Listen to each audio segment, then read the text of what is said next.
Shalom Uvracha, mes chers amis, nous sommes dans notre rubrique de réincarnation. Est-ce que, Béhémet, les grands méchants, ou je sais pas, ou des gens qui ont eu des malédictions, comme Ham, qui a eu la malédiction de son père, Noé, est-ce que lui, eh bien, il va avoir, ou il a un tikkun, est-ce qu'il y a une possibilité d'avoir une réparation, ou non? Il y a une question qui se pose, vous avez tous étudié la Mishnah de Souka.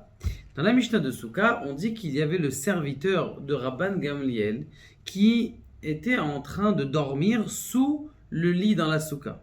Et il disait Rabban Gamliel, lui il est pas tour de la Souka parce que c'est un serviteur. Pourquoi est-ce que la Gemara, la Mishnah, elle nous raconte quelque chose comme ça? Pire encore, le Midrash il nous dit que Rabban Gamliel, qui était donc Rabban Gamliel, qui était donc le maître comment il s'appelle-t-il, de Tavi, eh bien, hein, il lui a laissé griller le Korban Pessah et il lui a même mis les téphilines. Mais a priori, un serviteur, il a les mêmes lois dans la Torah qu'une femme. Or, de même qu'une femme, elle n'a pas le droit de mettre les téphilines, de la même chose, un serviteur, il ne met pas les téphilines. Donc, pourquoi est-ce qu'il donnait la possibilité à son serviteur de faire des choses qui sont au-dessus des autres serviteurs? Ça, c'est la question qu'on va poser. Autre chose, je ne sais pas s'il a fait exprès ou pas exprès, mais lorsqu'il a crevé l'œil de, comment il s'appelle, Tavi, Rabban Gamliel, eh bien bizarrement il était content, Baruch Hashem, j'ai crevé l'œil et tout ça.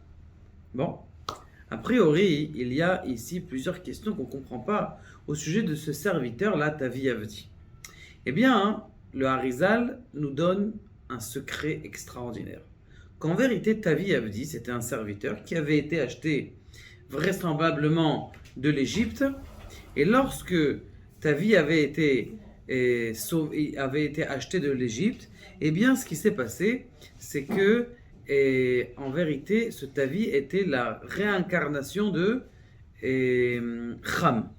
Ham a fait plusieurs fautes. Donc, le fils de Noach a fait plusieurs fautes. La première faute qu'il a fait, c'est bien sûr qu'il a regardé son père et sa nudité, la nudité de son père.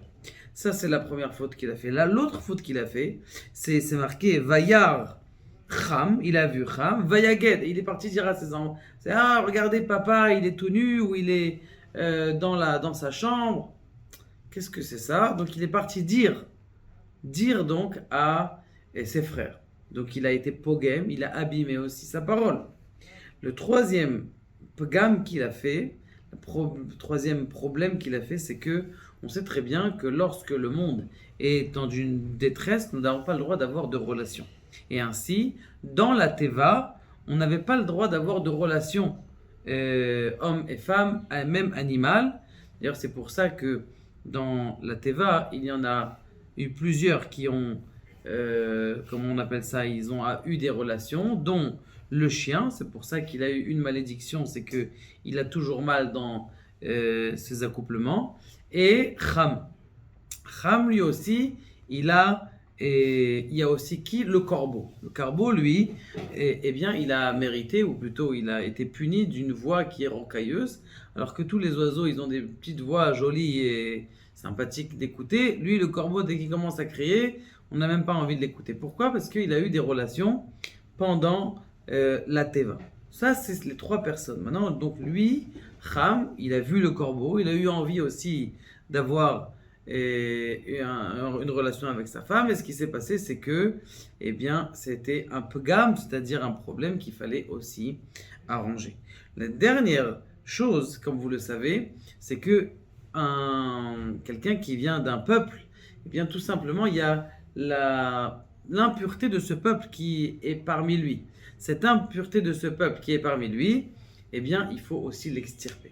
Pour essayer d'enlever tout cela, eh bien, il va venir Rabban Gamliel. Rabban Gamliel, c'est lui le Gilgoul de Shem. Vous savez très bien que Shem, il enseignait la Torah. On sait très bien que Rabban Gamliel, lui aussi, enseignait la Torah. Maintenant, Shem, il va acheter Tavi.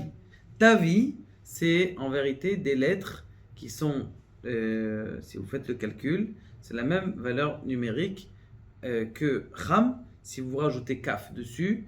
Et ce qu'il y a de spécial, c'est que Tavi, c'est un Shem Kadosh qui Bet Yud Tet, qui permet de purifier son regard.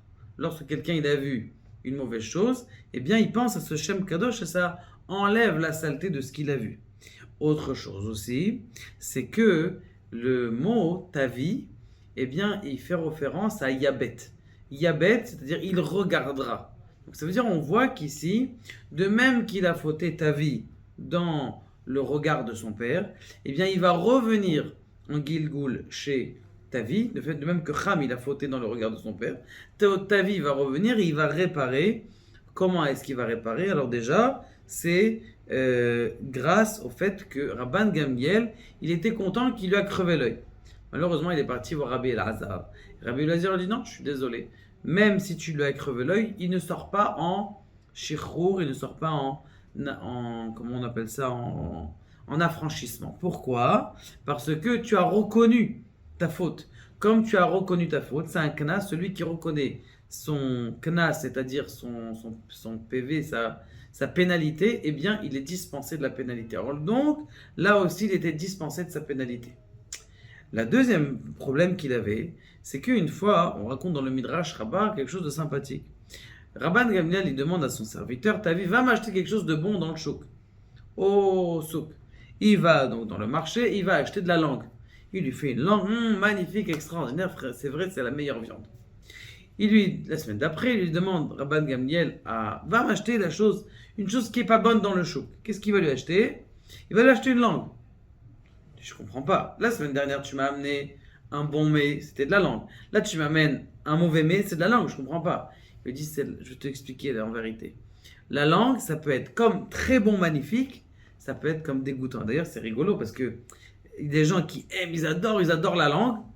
Et il y a des gens, tu dis, c'est de la langue, ils n'ont même pas envie de le toucher, même pas envie de le regarder, ni en couleur, ni en peinture. Donc ça veut dire qu'il y a quelque chose ici de rigolo que mettre la langue, ça peut être quelque chose, le meilleur mets, comme le moins bon mets. Et il y en avait un ici qui était là, je l'avais invité à la maison, et je ne lui ai pas dit que c'était de la langue. Il m'a dit, Rav, si vous m'aviez dit que c'était de la langue, je n'aurais même pas touché. Vous m'avez dit que c'était de la viande, je ne connaissais pas quelle couleur ça a. Donc c'est bémet, ça, la langue, c'est la meilleure viande.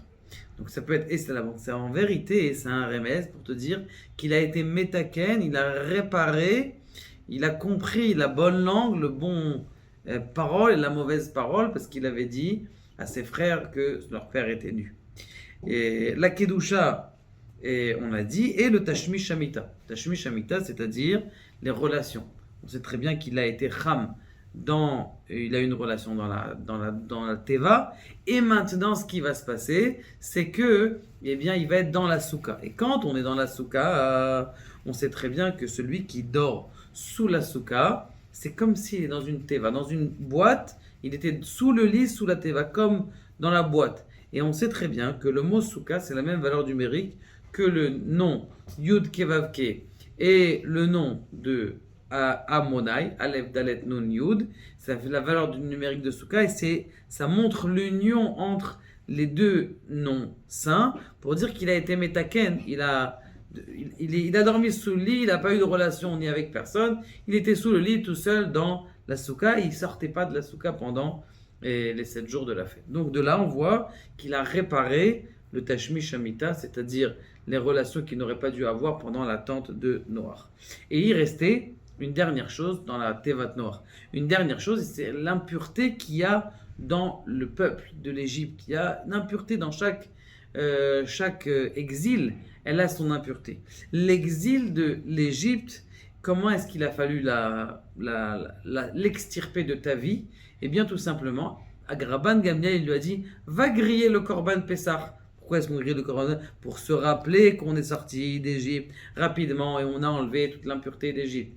Et il lui a dit aussi, mets les téphilines. C'est quoi les téphilines? À chaque fois que vous lisez les téphilines, il y a marqué à l'intérieur des téphilines, le jour où tu es sorti de l'Égypte. Donc ça veut dire que même les téphilines, c'est un rappel. Donc en vérité, la boucle est bouclée. Ta vie, il a réparé ce que Cham a fait, tout ce que son aïeul a fait. Et de là, on voit que même des grandes personnes qui sont dans le monde, eh bien, ils peuvent réparer des choses et revenir dans le droit chemin dans une réincarnation plus tardive. Baruch Adonai, Le'olam, Amen ve Amen.